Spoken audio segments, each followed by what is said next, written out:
Salut à tous. Quelle joie de vous retrouver au Club 700, une émission qui vous dit toujours combien Jésus vous aime. Salut mon cher pasteur. Très bien, merci. Salut à toi aussi, ça va? Très bien. Et en forme, hein? Avec sa grâce. N'est-ce pas? Finalement, je suis en bleu comme toi. C'est bien, les connexions. Salut les amis, je sais que vous êtes toujours nombreux hein, à votre émission préférée du Club 700, le pasteur Raymond Kofi. Alors aujourd'hui, nous allons commencer avec l'histoire de Tabitha. Elle avait les chevaux qu'elle aimait, mais elle ne savait pas qu'un accident très grave allait détruire toutes ses capacités. Quel tableau, n'est-ce pas? Et me suivez. Tabitha Hale s'entraînait depuis des semaines pour faire sa première randonnée à cheval. En mars 2016, Tabitha se promenait dans une ferme de la région avec sa mère, Kim, lorsque son cheval partit au galop. Je criais « Accroche-toi, Tabitha, accroche-toi, mon bébé, ne panique pas ». En même temps, je la suivais sur la route. À un moment, le cheval se déporta dans un virage et je la perdis de vue. Kim dépassa le virage et trouva Tabitha allongée face contre terre sur le chemin, inconsciente, et du sang coulait de ses oreilles. Kim courut vers sa fille et appela les urgences. J'ai fait « Mon Dieu, aide-moi ». C'était la panique. « Viens ici et montre-moi ce que tu peux faire dans un tel cas ».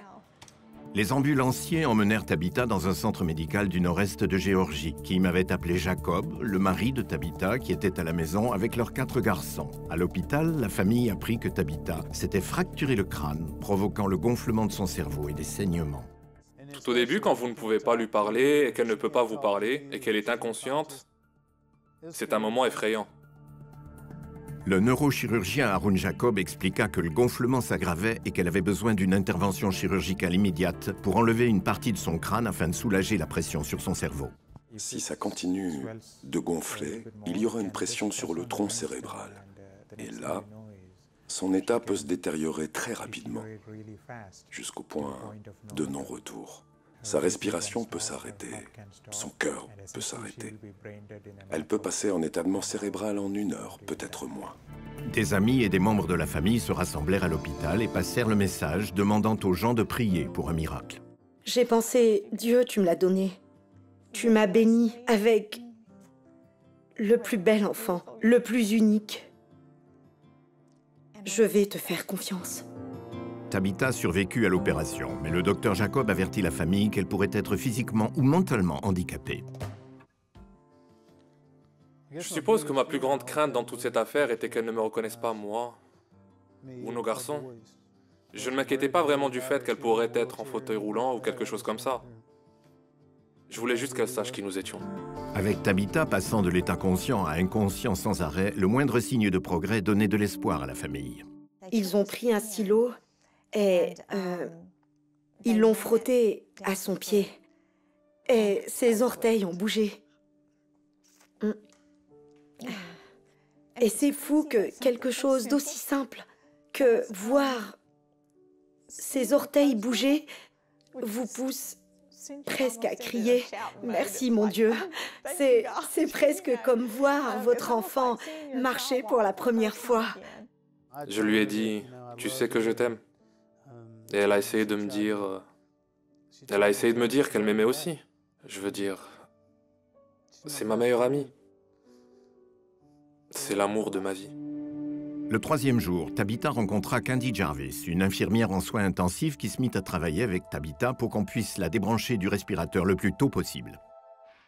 Je voulais qu'elle puisse parler à sa famille et qu'il puisse entendre sa voix ce jour-là, pour qu'il sache qu'elle était bien présente. Elle croyait également qu'il fallait plus que des soins médicaux à Tabitha. Le pouvoir de la prière ne peut être minimisé dans ce type de processus de rétablissement. Candy regarda Tabitha et dit « Tabitha, j'ai besoin qu'avec l'aide de Dieu, tu me donnes la plus grande respiration que tu peux. » Et à ce moment-là, vous pouviez voir le combat de Tabitha qui puisait au fond d'elle-même et elle prit une profonde respiration. À midi, Tabitha respirait toute seule et fut débranchée du respirateur. Mais ce n'était pas tout. Elle a regardé son mari et elle a dit « S'il te plaît, ne les laisse plus jamais me faire ça. » Au moins, je savais que je pouvais parler à ma femme à nouveau et que ma femme allait me parler. Je me souviens quand les gens entraient, ma mère ou Jacob me demandait « Tabitha, tu sais qui c'est ?» Et je répondais « Oui, je sais qui c'est. » Et je disais leur nom. Et après que tout le monde soit parti, j'ai dit, si vous me demandez encore une fois qui est quelqu'un, je vais bondir de mon lit. Je me souviens de tout le monde. Au cours de la semaine, Tabitha marchait par ses propres moyens, montait les escaliers et tenait des conversations. 9 jours après l'accident, elle fut renvoyée chez elle. Même le physiothérapeute qui était là, vous savez, il a dit que c'était du jamais vu. Cela n'arrive pas normalement. Ça m'a beaucoup émerveillée. J'ai su que nous étions dorénavant sur la bonne voie et que les choses iraient de mieux en mieux. Le docteur Jacob répara ensuite le crâne de Tabitha. Puis, seulement 3 mois et demi après l'accident, elle put retourner au travail sans aucune restriction. Elle s'en est très bien sortie, compte tenu du degré et de la gravité de ses blessures. C'est vraiment gratifiant pour nous quand on voit des choses comme ça, parce que ça n'arrive pas tous les jours, même si nous essayons de faire notre mieux. Et dans ce scénario, dans ce contexte, je pense qu'elle a eu une guérison miraculeuse. Comment pouvez-vous ne pas croire en Dieu? Je l'ai vu à l'œuvre. Tabitha ne se souvient pas de l'accident, mais elle sait avec certitude qu'elle a toujours été entre les mains de Dieu. Ça me montre que même quand on se sent inutile et qu'on se demande pourquoi on existe, Dieu pense de nous que nous sommes vraiment extraordinaires. Et je pense qu'il prend soin de nous. C'est avec cette confiance que Tabitha décida qu'il était temps de se remettre en selle. Peu importe ce qui se présente à moi, ça ne va pas me faire tomber. Tant que je sais que Dieu me tient par la main et qu'il m'aide à avancer, rien d'autre ne compte. Un vrai miracle. Tout à fait.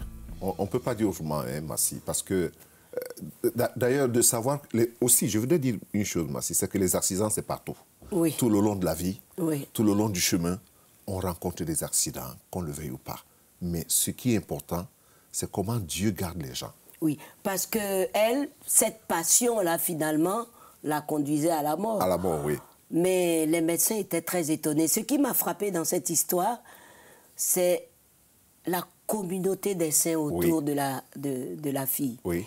Et puis, la reconnaissance même des médecins pour dire que ça ne peut être qu'un miracle. Non seulement la reconnaissance, mais parce que la chose était au-dessus d'eux. Oui. Et de savoir que le cerveau, surtout, n'a pas été touché. C'est là où ils ont compris que ça devait forcément être un miracle de Dieu. Certainement, il y a quelqu'un qui nous suit, Massi. Oui. Et qui passe par des moments difficiles, peut-être un accident de voiture ou autre accident, et se pose la question, est-ce que le miracle est possible aussi pour moi? Le miracle est toujours possible. C'est la même chose qu'on dit, n'est-ce pas? Le miracle est toujours possible. Parce que Dieu est vivant. Oui, Dieu est vivant. Alors, restez avec nous, ne nous quittez pas, à tout de suite.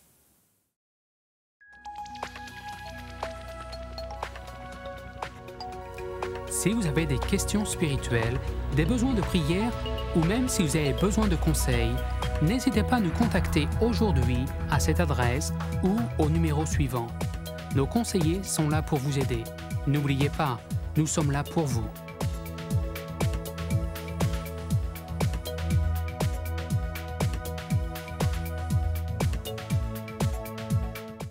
Eh oh! Est-ce que ça tourne? Salut les enfants! Vous aimez les jeux? Est-ce que vous aimez créer des personnages? Et est-ce que vous aimez découvrir des choses? Vous aimez ça? Alors vous allez adorer le nouveau site superbook.tv. Oui. Superbook.tv, une nouvelle manière amusante d'en apprendre plus sur la Bible.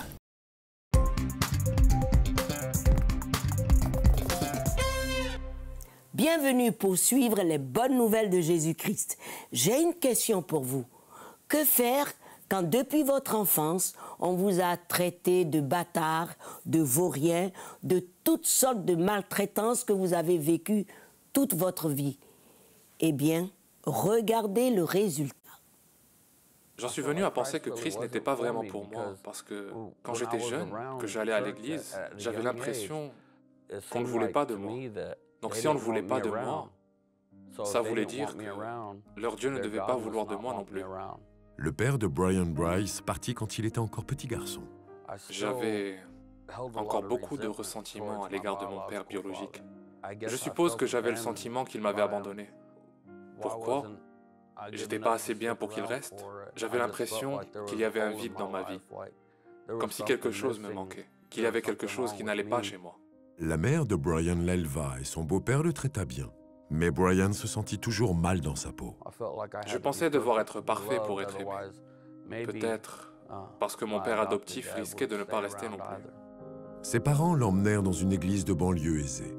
Étant d'une famille de classe moyenne, Brian avait l'impression qu'il n'était pas à la hauteur. C'était pour les riches. C'était pour ceux qui étaient dans une classe plus favorisée. Et j'avais l'impression que Jésus ne se souciait pas vraiment de moi.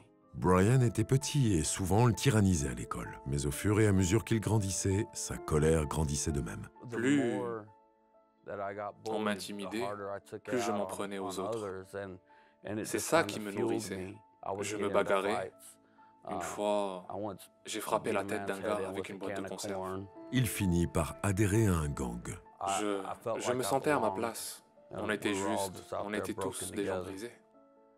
Et c'était un endroit où ma colère et ma haine pouvaient bien s'exprimer.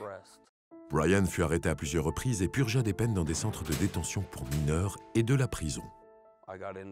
J'avais tout le temps des ennuis. J'ai commencé à traîner avec les mauvaises personnes. À partir de mes 14 ans, je n'ai pas cessé de faire des séjours en prison. Je prenais des pilules, de la cocaïne et je fumais aussi de la marijuana. Brian finit par trouver un emploi de cuisinier dans un restaurant et ses activités avec le gang diminuèrent progressivement, mais pas sa consommation d'alcool. Je buvais aussi des shots et des bières au club tous les soirs. 1 litre de vodka était seulement le minimum. J'étais un alcoolique très fonctionnel. Je travaillais 70 à 90 heures par semaine, 12 heures par jour, dans une cuisine surchauffée. J'avais des bouteilles planquées partout au travail, dans les couloirs, dans la cuisine, dans la réserve, à l'extérieur dans la remise. J'avais des bouteilles partout. En raison de sa dépendance à l'alcool, il fut victime d'une hémorragie interne et commença à souffrir de nombreux problèmes de santé. J'ai compris que les choses arrivaient à leur point de rupture et que mes habitudes devaient absolument changer. En 2014, Brian passa du temps avec son beau-père et sa mère. Quand il retourna chez lui, il comprit que sa vie serait différente. Je revenais de vacances avec mes parents. Ça faisait longtemps que je ne les avais pas vus. Et j'ai réalisé que je n'avais pas vraiment de souvenirs d'eux. J'ai repensé à ma vie et je n'en avais aucun souvenir. Les drogues et l'alcool me les avaient volés. Je ne me souvenais de rien de ce qui avait été ma vie. Je vomissais du sang tous les jours. Je savais qu'il ne me restait plus longtemps à vivre. Je ne voulais pas être incapable de me créer des souvenirs avec mes parents, alors qu'il me restait si peu de temps à vivre sur Terre. C'était la première fois que ça me frappait. Ils sont mortels, et je suis mortel. Seul sur son canapé ce jour-là, Brian pria pour la première fois depuis son enfance. J'ai imploré Jésus pour qu'il vienne dans ma vie. Et c'est à ce moment-là que Christ est entré dans ma vie. Je sentais sa main puissante se tendre vers moi et pousser le mal, la haine, hors de mon cœur. Quand j'ai finalement reconnu Jésus-Christ comme mon Seigneur et Sauveur, j'ai immédiatement senti sa présence dans ma vie. C'était comme si j'avais été frappé par un pouvoir extraordinaire que je ne peux décrire. J'étais vraiment enveloppé d'amour. Ce matin-là, Brian fut délivré de son alcoolisme et sa santé commença à s'améliorer. J'ai versé dans l'évier tout l'alcool que j'avais dans la maison. J'ai jeté toute la marijuana qui se trouvait chez moi. Toutes mes dépendances avaient disparu. Je me suis senti immédiatement propre et je me sentais nettoyé, comme lorsque la boue était essorée d'une éponge. J'étais une nouvelle personne. Oui. J'avais l'impression d'avoir un nouveau départ. Dieu le libéra aussi de sa colère et l'aida à pardonner à son père. Le pardon était pour moi le seul moyen d'aller de l'avant. Je ne pouvais plus m'accrocher au ressentiment. Je ne pouvais plus m'accrocher à la haine et je n'en avais plus besoin. Je me sentais épanoui en Christ. Brian dit que Dieu continua de l'aider à mûrir dans sa foi Aujourd'hui, il est le pasteur d'une église méthodiste à Rogers, au Texas. Christ a été pour moi une main qui s'est tendue jusque dans mon abîme, dans mes ténèbres, ma honte et ma douleur. Il m'en a tiré et il m'a appelé à être moi aussi une main qui se tend pour aider ceux qui sont perdus dans leur obscurité, qui sont perdus dans la dépendance, qui sont perdus dans la douleur. Dieu m'a appelé à être pour lui son corps, ses mains et ses pieds dans le monde et à révéler l'amour du Christ. La vie, une composition. On peut le dire comme ça, hein, les amis. Mais si la vie est une composition d'événements heureux et de situations difficiles, de joie et de peine, alors nos regrets et toutes nos inquiétudes n'y changent rien. Ce qui est important dans la vie, c'est de traverser tous ces moments dans une relation permanente avec le Seigneur Jésus-Christ.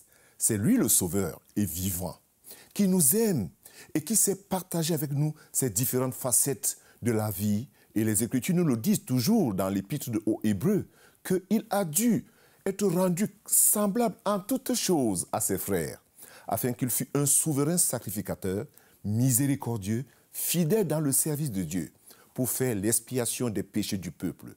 Car ayant été tenté lui-même dans ce qu'il a souffert, il peut, oui, secourir ceux qui sont tentés. Il nous faut comprendre, les amis, que Dieu dirige la succession des circonstances de nos vies. Et ces circonstances peuvent changer, mais Dieu, lui, il ne change pas. Et dans tout ce qui nous arrive, Dieu désire que nous lui fassions toujours confiance.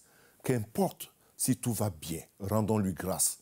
Et si tout va mal, soyons reconnaissants. Rendons toujours grâce au Seigneur. Et n'oublions pas que encore lui, le Seigneur, il nous aime et c'est un Dieu d'amour.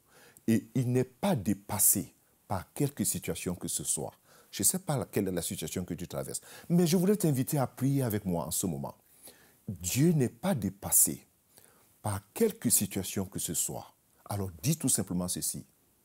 Seigneur Dieu, c'est à moi que tu parles en ce moment. Et je viens à toi, après avoir suivi tous ces témoignages et ces histoires de ta grâce, te demander de me pardonner. Oui, pardonne-moi, Seigneur, tous mes péchés. Et j'invite Jésus dans mon cœur, maintenant même, pour être mon Seigneur et mon Sauveur personnel. Je le reçois dans mon cœur, en ce moment même. Merci, Seigneur. Amen et Amen. Que Dieu te bénisse. C'est la plus meilleure prière que tu as pu faire. Parce que recevoir Jésus et avoir cette relation personnelle avec Dieu, alors c'est celui-là qui peut t'aider à traverser la vie et toutes les différentes circonstances de la vie avec lui. Et il est fidèle. Que Dieu te bénisse. Mais ne nous quittez pas, les amis. À tout de suite.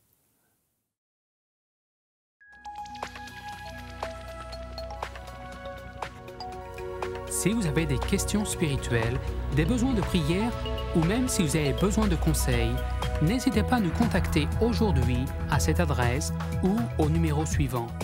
Nos conseillers sont là pour vous aider. N'oubliez pas, nous sommes là pour vous.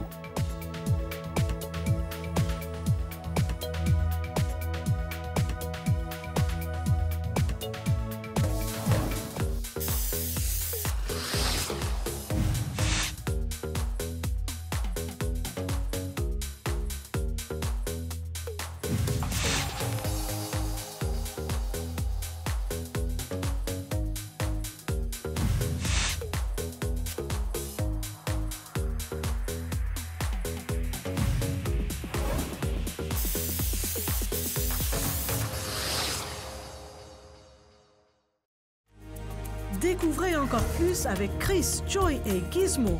Superbook.tv est un nouveau site web fantastique qui vous invite à rencontrer de nouveaux amis, tout en vous amusant et en découvrant d'incroyables actes de foi. Et la meilleure nouvelle, c'est que c'est à 100% gratuit. Inventez des jeux de mots, créez des personnages, gagnez des super points. Rejoignez le club de Superbook et participez à l'aventure sur superbook.tv.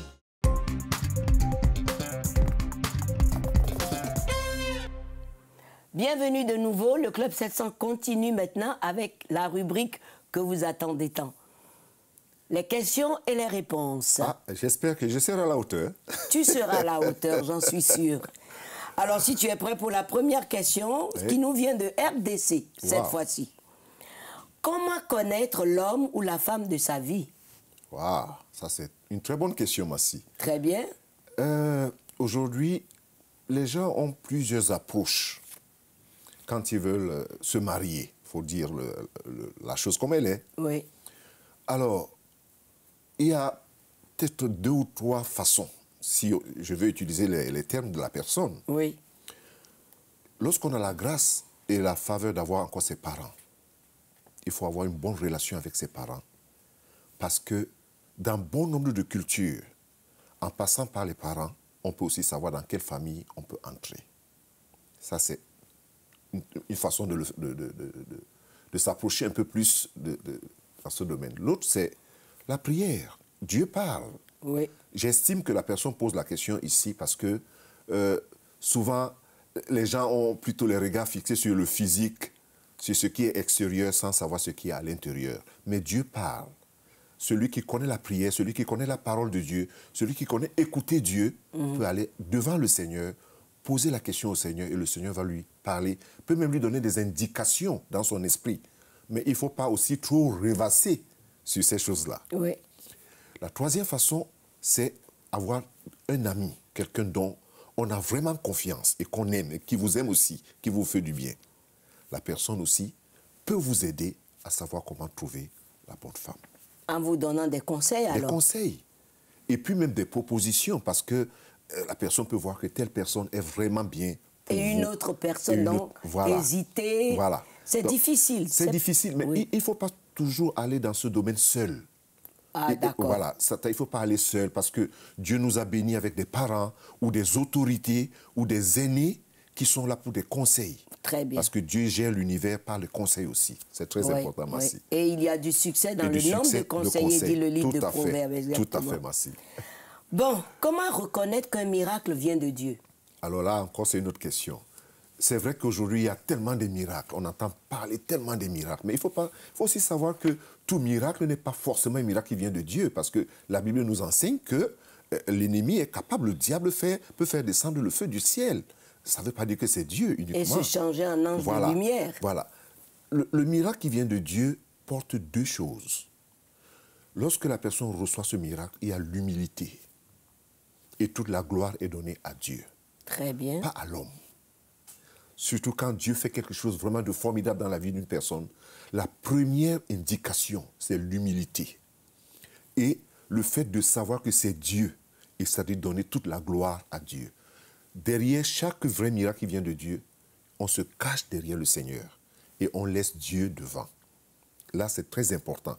Les miracles qui font trop de sensations, où il y a un homme qui est exalté, là où il y a peut-être une communauté qui est exaltée. Trop de publicité. Trop de publicité, il faut mettre des points d'interrogation. La deuxième chose, c'est le témoignage du Saint-Esprit dans le cœur, dans l'esprit de la personne. C'est-à-dire, quand un miracle vient de Dieu, ça n'a pas besoin de faire beaucoup de bruit, Massi. En fait, lorsque Dieu fait ces choses, on n'a pas toujours besoin de faire beaucoup de bruit, de s'exalter ici, non. Il y a le calme, il y a la sérénité dans les choses qui viennent du Seigneur. Et la Bible aussi. Troisième chose, c'est la Bible. Il faut voir avec la parole de Dieu si cela confirme ceci. Oui, ça, c'est très important. Oui, avec les Écritures. Avec les Écritures. Voilà. Très bien. Bah, tu vois, tu t'es bien débrouillé, tu as bien répondu. J'ai dit, j'espérais que je vais être à la hauteur parce que les gens... Tu as été à la hauteur. Tu sais, Massi, les gens ont tellement de questions, tellement de... Ça te fait peur quelquefois quand les questions arrivent? Oui, pas peur, mais je me pose la question, est-ce que je... Je vais bien répondre. Voilà. Et j'espère que je compte sur le Saint-Esprit. En fait, c'est ça la clé, l'assistance du Saint-Esprit. Tout à fait. Eh bien, mes amis, allons au Cambodge, où un jeune bouddhiste se posait beaucoup de questions sur Dieu.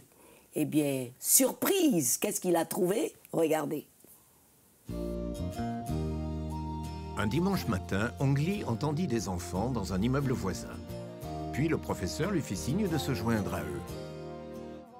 Je connais ce professeur depuis toujours, alors j'ai décidé d'y aller. C'était la première fois que je voyais Superbook. Ongli grandit dans une famille bouddhiste traditionnelle au Cambodge. Mon grand-père m'a dit d'apprendre le sanskrit. Il a dit, apprends-le et je ferai de toi un moine. J'ai dit, je ne suis pas sûre de vouloir devenir moine. Il avait des questions sans réponse ce matin-là, alors qu'il entrait dans l'église. Des questions comme « Qui a fait le monde ?» Il montrait l'épisode du Superbook au commencement. J'ai vu comment l'esprit planait sur la terre. Puis il a dit que la lumière soit. Il a créé le ciel et le monde entier. Il a même créé Adam de la poussière de la terre. Le professeur invita tout le monde à prier ce matin-là, et Ongli, après avoir regardé un seul épisode de Superbook, donna sa vie à Jésus. Après, j'étais très heureux de croire en Jésus, parce que je savais qu'il était le créateur du monde. Le week-end suivant, Ongli parla longuement à ses parents et les invita à l'église. Puis, 3 semaines plus tard, toute sa famille pria et devint chrétienne. Ma mère et mon père croient en Jésus maintenant. Et ils vont à l'église chaque semaine. Je suis tellement reconnaissante pour Superbook. Alors, pasteur? Ah ben, je t'attends de dire quelque chose, toi. Oui, qui cherche, trouve toujours. Ah ben, je te voyais venir surtout. Oui, oui, il a cherché, il a trouvé. Mais il a trouvé une bonne chose, attention. Quoi? C'est la différence. Il a trouvé la vie. La vie. La lumière. Ouais. Et la bonne nouvelle, Massi, c'est que pas lui seul, c'est toute la famille qui s'est tournée vers le Seigneur. C'est ça la grande nouvelle surtout. Oui. Mais grâce à Superbook, un enfant. Un enfant. Et aussi parce que la Bible dit chercher. Et vous trouverez. Frappez. Si vous me cherchez de tout votre cœur, je me laisserai trouver par vous. C'est dans Jérémie entre-temps. Oui. Donc, ce petit enfant s'est posé des questions. En fait, Dieu a utilisé cet enfant pour sauver toute une famille. Toute une famille, oui. Voilà. Et c'est ça la grande nouvelle surtout. C'est ça. Et pour ceux aussi qui nous regardent. Ouais. C'est très important. Laissez les enfants regarder ce qui est de Dieu. Et ils vont trouver. Et ils vont toujours Tout trouver. à fait. Alors, les amis, cette émission s'achève sur cette belle note. Je voudrais vous encourager à être partenaire du Club 700, à investir, pourquoi pas, à faire vos dons. Allez sur nos différents sites et visitez-nous sur Facebook et vous allez voir que le monde est en train de devenir meilleur comme Dieu veut pour lui. Tout à fait, merci. Donc, pasteur, oui. on vous dit au revoir et à très bientôt.